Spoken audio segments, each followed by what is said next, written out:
Hello. Here I am for the very last time for this book. For chapter 17, the very last chapter of Slaves for the Isabella.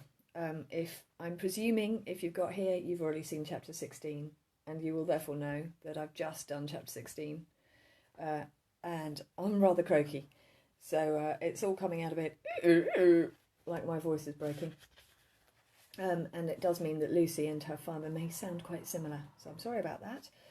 But I wanted to finish today so that you can all listen to it over half-term if you want to, or schools can get to the end before the October holidays. So, final chapter. The Isabella, the ship, has cast off and is being rowed out, towed out by the rowing boats out to sea, with Lucy and Joe and William and Morley and Peter, and presumably also Amos, Florence, Billy and Rose on board, but they haven't found them yet. They haven't found the former slaves. Chapter 17. Lucy's just said, "The rowing boats are towing us out. We're moving," and she sounds desperate. Joe looked up through the hatch at the panic on his friend's face. "What do we do?" she cried.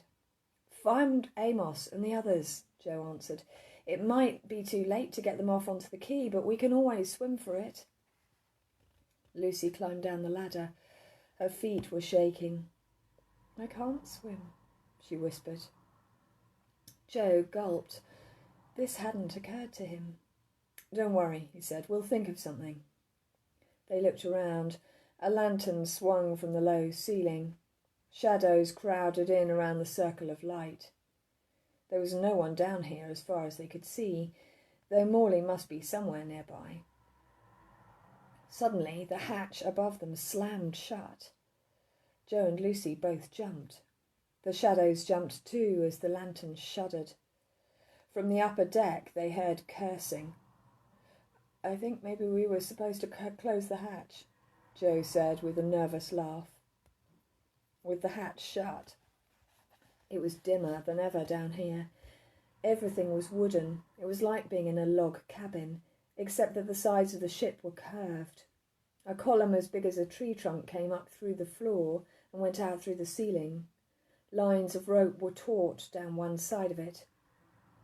Joe noticed another column further along. These must be two of the masts. More timbers held up the deck above, and there were wooden crates and giant coils of rope. "Where now?" Lucy asked. "Down another level, I think." They all opened a hatch at their feet and climbed down a second ladder, closing the hatch behind them this time. The lower deck was even more cramped. The timbers holding up the main deck were shorter, so the ceiling wasn't far above their heads. The trunk-like masts came down through here too, and either side of the nearest one was a pair of cannons pointing outwards. "Why have they got guns?" Joe asked, alarmed. "I thought this was a merchant ship." "Protection from pirates, I suppose," Lucy said. Between the guns hung rows of hammocks. "I guess this is where the crew sleep." Joe made a face. "No hiding anything here." From beyond the hammocks came the sound of someone moving around. "Is that you, Peter?" Lucy's voice quavered. "I can't find them," her brother called softly. Joe could hear him making his way back towards them. "I've looked everywhere." "Shh!" Joe cocked his head. "Voices. Can you hear them?" All three of them listened. From beneath their feet came the sound of an argument. "Is there another deck down there?" Peter asked. "I don't think so," Joe said, "but there's the hold, isn't there, where they store the cargo?" They peered around in the gloom. "How do we get down there?" Lucy wondered. Suddenly a hatch flew open a little further along. A greasy-looking man scrambled out of it. He stopped abruptly at the sight of Joe, Lucy and Peter. "I thought you said you weren't followed," he snapped over his shoulder. "We weren't," retorted a voice from below. "So how do you explain this lot here? They don't look like sailors to me." The man lunged past Joe and Lucy, grabbing the next ladder. "You're on your own," he snarled down. "False pretences, that's what I'd call this." With that, he pushed up the hatch overhead and vanished onto the main deck. Tobias's face appeared in the gap in the floor. Seeing Lucy and Peter, he cursed and kicked something. There was a cry of pain. Joe sprang forward, jerked into action by the sound. "They're down there, aren't they?" The anger he'd felt last time he saw Tobias crackled through him. "This time," he thought, "this time I will get you." He leapt through the gap, not bothering with the ladder, and landed on his feet below. Tobias staggered backwards. His face turned ashen, just like Jackson's. "What are you doing here?" His voice trembled. "You disappeared under my hands. Are you a ghost?" "I've come back for you," Joe yelled, "and them." He flung out his arm towards Amos and the others, who were huddled, still bound and gagged against a stack of barrels. "You're not getting away with this." He didn't wait for Tobias to gather himself together, but threw himself at him. "I hate you," he shouted. He smashed his fist into Tobias's jaw. Tobias's head flew back with a satisfying crack. A feeling of immense power surged through Joe. "I hate you for what you are and what you believe." He punched Tobias again. "I hate men like you who kidnap innocent people, even children." Joe pounded out his words with his fists. Still his fury grew. "You think it's all right to imprison them." Another punch. "You think it's all right to treat them worse than animals. You think it's all right if they die." At once, everything Dad had told him, everything William had seen, everything he had witnessed himself, came together into one dark point. He thought of the children bundled up in sacking, of Amos collecting broken china with scalded hands, of Florence weeping over Amos's bleeding body. Rage towered inside Joe like nothing he had ever felt in his life. His fists opened into claws. He bared his teeth. He struck out with his feet. "You should pay for what you've done to them," he screeched. "You don't deserve to live." Behind him he sensed movement, but he couldn't stop now. He wanted to kill Tobias. He knew he would actually do it. The violence of his desire terrified him, but he had to go on. Then strong hands pulled him away. "Enough," William said. "Enough, young man." Lucy's father held Joe until he stopped thrashing against him, then steered him firmly to one side. Joe was shaking from head to toe. Fury was still blazing through him, so intense he could hardly see. He turned round. Lucy had freed Rose and was untying the ropes that bit into Billy's wrists and ankles. Peter had loosened the gags across the mouths of all four and was now using William's sword to cut Amos and Florence free. Rose's eyes gleamed white like beacons of panic. Joe fell to his knees and flung his arms around her neck. He hugged her tightly, as though he could make everything all right. "I'm sorry," he choked. "I'm so sorry." He didn't really know why he was saying it. Sorry for frightening her, perhaps. But it was more than that.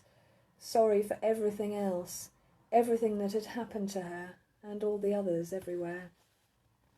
As he clung to her, he felt her arms uncurl. Her small hand stroked his hair. Her neck was damp. The tears were his, he realised. He was sobbing. A hand touched his arm. He raised his head. "It's all right, Joe."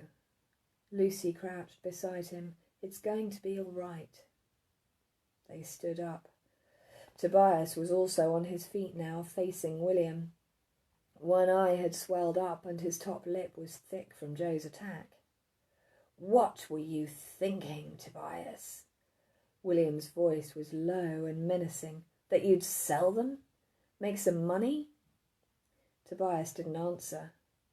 Captain Roper wants nothing to do with it, William said. Not that he's a moral man. He just doesn't want the cost of feeding them. He doesn't want the risk either. What if they die on the way, he said, or fetch a lower price than you expected him to pay? He's a fool, snorted Tobias. They're fit and well. It won't take much to keep them alive, and they'll fetch a good sum. Plenty enough for both of us. Joe saw William struggle to control his temper. Only when you reach the West Indies, he answered. Were you planning to take them there yourself? Tobias thrust out his chin in defiance. You weren't, were you? You were hoping to get someone else to do your dirty work. Was it that unpleasant man who burst out of the hatch in front of me just now? Who was he? A slave catcher? William's lip curled. You weren't expecting him to take them to Jamaica, surely? Did you think he'd get a higher price for you? I'm guessing that didn't work out either. Lucy's father scoffed. You really hadn't thought this through. Tobias glared at him. Did you not know how slave catchers make most of their money? William asked. They collect the rewards offered by the owners of runaway slaves. I would have had to pay him for bringing these 4 back. You were a fool if you thought he'd pay you and take them away. Still Tobias was silent. He got quite wet getting off the ship, William said. There was bitter amusement in his tone. You'll need to keep out of his way when we get home. Home? Tobias spat.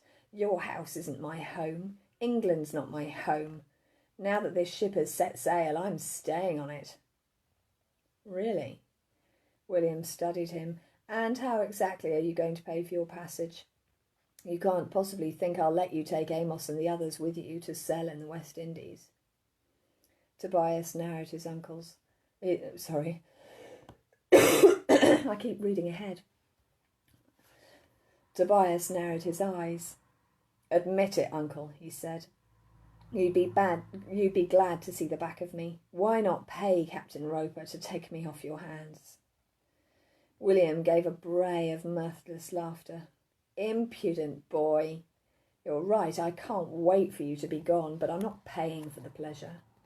You can see if Roper will let you work your passage as an extra hand, but it won't pay you, and it won't be an easy crossing. His temper is famous. I'm not afraid, rumbled Tobias. I've done it before, remember? You were a boy of 10, William sniffed. A lot more will be expected of you this time. And don't forget, you'll need somewhere else to live when you arrive. The plantation is being sold. Tobias looked daggers at him. In fact, that's not all, William said with satisfaction. Your mother agrees that if we make enough money to clear the debts without selling all the slaves, we'll give the rest their freedom. You can't do that, shrieked Tobias. They're my property. Not yet, they're not. You may think you're a man, but in the eyes of the law you're a child till you turn 21. Until then, you can't stop me. That's outrageous. William shrugged. I intend to make provision for the 2 children, he said, glancing at Billy and Rose. And I was going to do the same for you, even though I'd much rather not. But I will only treat you as family if you come back with us now. If you choose to leave, you'll have to fend for yourself for good. 2 bright spots appeared high up on Tobias's cheeks. That's blackmail, he cried. His eyes flashed. Not really. William brushed dust off the sleeve of his coat. You do have a genuine choice. Now, he became brisk, I need to get the rest of us, including your hostages, safely back to dry land. If you'd like to join us, go to hell, thundered Tobias. And you too, he added, looking first at Amos and then at Joe. His hands clenched into fists. Don't you dare touch either of them, warned William. Tobias picked up his lantern and scaled the ladder. At the top he paused. You might think you've won, but it's not over yet. He stepped out of the hatch and slammed it shut, shooting the bolt home. Darkness filled the hold. Joe heard a sharp intake of breath. Billy and Rose both began to cry. "Have courage, little ones," William said quietly. "All is not lost." Joe reached out towards Lucy. She took his hand and held it tight. They stood together, side by side in the dark, and waited. Several long minutes later, they heard voices above. The bolt was scraped back. The hatch opened. Morley and one of the sailors peered down at them. "Ready?" William asked. "Yes, sir," Morley replied. "Very good. Lucy and Joe, you climb out first." William turned to help Florence to her feet. "Can you do this?" he asked gently. "Or were you hurt?" "I am well, massa," she answered. "Then we'll help the children out behind you." After that, it was Amos's turn. Joe and Lucy stood on the lower deck, watching as William and Peter helped Amos up the ladder and out through the hatch. He looked frail and exhausted. His movement was awkward, his face still swollen with bruising. The cut to his lip had opened again, and blood encrusted his mouth. But there was something in his expression that Joe hadn't seen before. He didn't speak, but as he stood on the lower deck in the lamplight, he put out his hand to Joe. His shirt was torn, and his wrists were grazed from the ropes that had tied him. Joe went to him. Amos wrapped Joe in his arms, squeezing him so hard that Joe could barely breathe. For a second time, emotion rose in Joe's throat, choking him. On the upper deck, beneath the bright moon, the group huddled together for warmth. A strange collection they made, a white gentleman in fine clothes, supporting a broad-shouldered black man. 2 young black children and a woman, all in their nightshirts, and close around them 3 well-dressed white children. Morley stood a little distance away, talking to the sailor. "When we reach the mouth of the Avon," the sailor was saying, "that's your chance while we're setting the square sails. 2 to a boat, I'd say, except for the little ones who can go with their nursemaid." Morley nodded. "Can the boats come right up to the hull?" The sailor rubbed finger and thumb together. Yes, Morley said impatiently. "It's going to be an expensive business, I see that, but we have to get us all safely back to shore. Is that the rope ladder there?" "All will be well, Morley," William interrupted. "Don't fuss." He gazed out over the bow of the ship. The night was quiet except for the chop and splash of the oars as the boats tugged the ship steadily towards the river mouth. Between the wooded hillsides ahead lay the sea. Joe felt calm at last, but through that calm he was keenly aware of Lucy beside him. He wanted to take her hand again, as he had done in the darkness, but he didn't dare. "My St. Christopher," he murmured, "have you still got it?" She put her hand to her neck. "I put it on before I came out, for good luck. It's strange, I usually keep it under my pillow at night, but it was in my hand when your shouting woke us." She paused and said, "You know what? I've just remembered. I had the most vivid dream about you." Joe grinned. "Why are you smiling? You don't know what I dreamt." "It doesn't matter what happened in your dream," Joe said. "All that matters is that you dreamed it." Lucy frowned. "Your aunt told me you were asleep," Joe said. "I couldn't understand it. I couldn't see how you'd called me back. But if you were holding the St. Christopher, your dream must have been enough." She nodded. "Do you want to take it now?" "I probably should," Joe said reluctantly. "But you do realise what that means?" "That you can't come back?" Her face fell. "But everything's going to be so much better now. Josiah has gone, Tobias too, and I'm sure my father would let you stay after what you did tonight. Wouldn't you, Father?" William looked round vaguely. "What's that?" "Let Joe stay after all." I dare say that would be all right. He spoke a little gruffly, but his eyes were kind. After all, it's thanks to you, Joe, that I still have my property. About that, sir, Joe ventured. No need to say it, young man, William interrupted him. As I was talking to the constable tonight, I realised there's unfinished business with Amos and Florence. It pained me to hear him speak of them as slaves and to refer to them as property. I haven't thought of them as such since we returned to England together. But how can I talk of freeing slaves from the plantation when Amos and Florence are still considered by others to be owned by our family? He turned to the manservant and nursemaid. In a few minutes, he said, we will leave this ship in the boats below. They will take us back to shore, and I'll arrange carriages home for all of us. When I say home, I mean my home.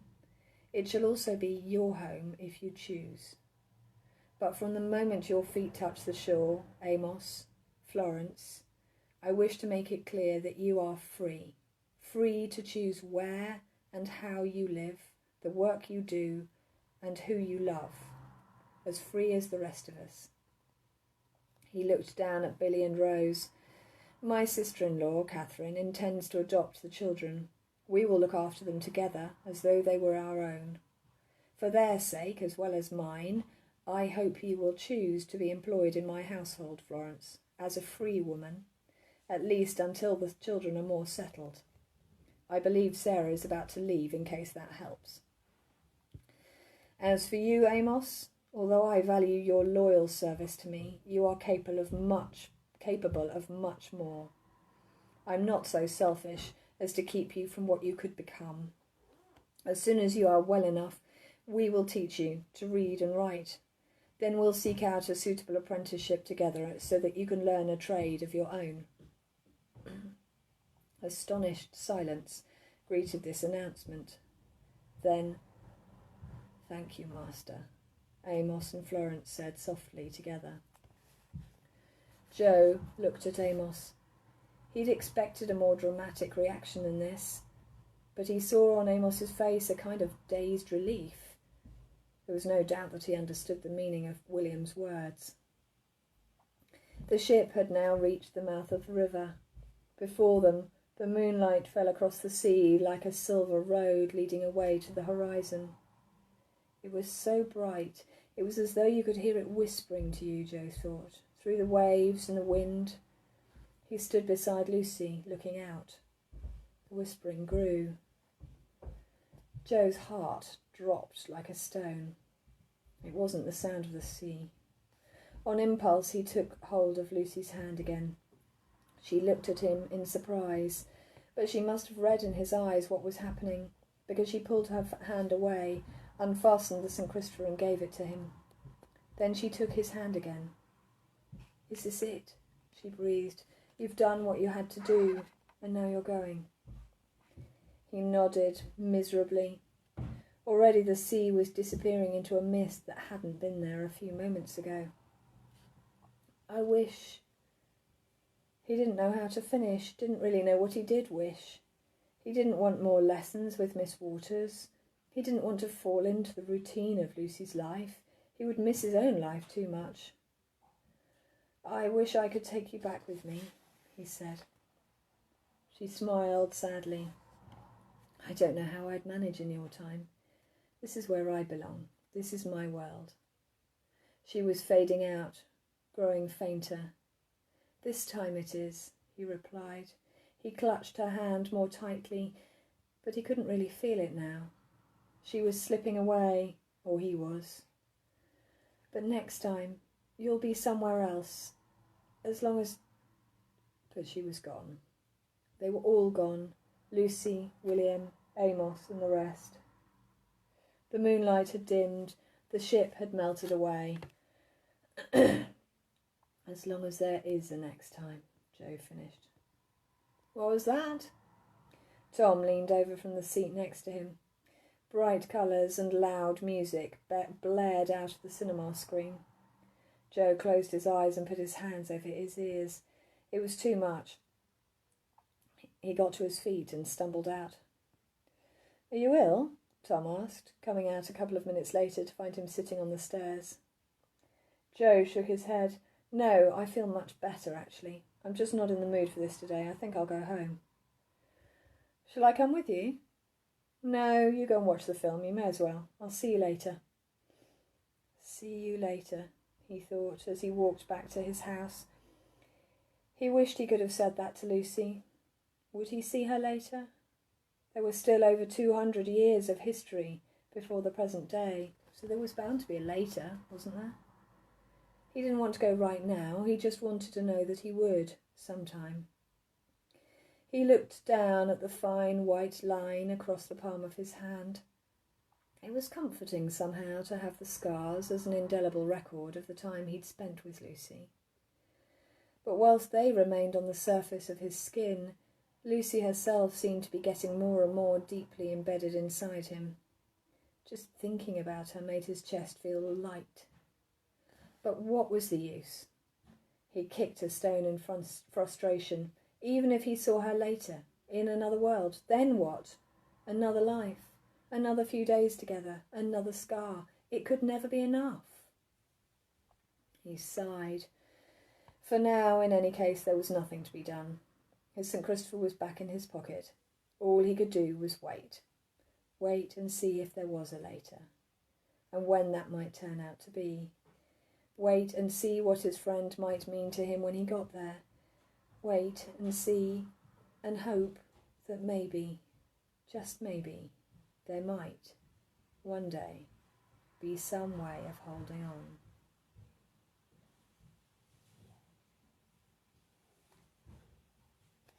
The end. And as you will know, if you're familiar with this series or you watched the first video, it isn't the end of the series. There are 2 more. Maybe I'll get round to reading them onto the screen sometime. I'm not going to do that at the moment. But part of me does feel that having read 5 to screen, I may as well finish the series so that they're all there. I don't know. We'll see. We'll see how we go with the other book and the other things I write. I think I might have come up with a title, or at least I've come up with something that could pass for a title for the new book. And in October half term, I'm going to start editing that. But that's it for Slaves for the Isabella. I hope you enjoyed it. I hope you learnt a few things. Black history, it's there all the time in everything we do, all of us. It really is. It's all around us. We just don't see it. So it is phenomenally important. Certainly this part of the white British connection with black history is tremendously important. So there we are. I hope you will join me if and when I do read The Shimmer on the Glass to screen. If you've enjoyed these books, please tell your friends. The link to the website for the series, I think, is on the Facebook page. It's www.scargatherer.co.uk. So you can find. Oh, it's on the Facebook page. I think it's on the. I think it's on. It'll be on the bottom of this YouTube video in the information about the video. So do go and have a look if you're interested in the books. You can always get signed copies from me if you would like them. I do school visits. If you would like me to come visit your school, please let me know. There's a contact page. There's information about school visits. Whether you're a teacher or a pupil or a parent, doesn't matter. And in the meantime, I wish you a happy half term. Let's hope we get to the end of this year without, well, I guess some of you are probably actually in lockdown already at the moment. Let's hope we get to the end of the year without any more disasters. What a year, 2020, huh? What a year. So that's it. Bye.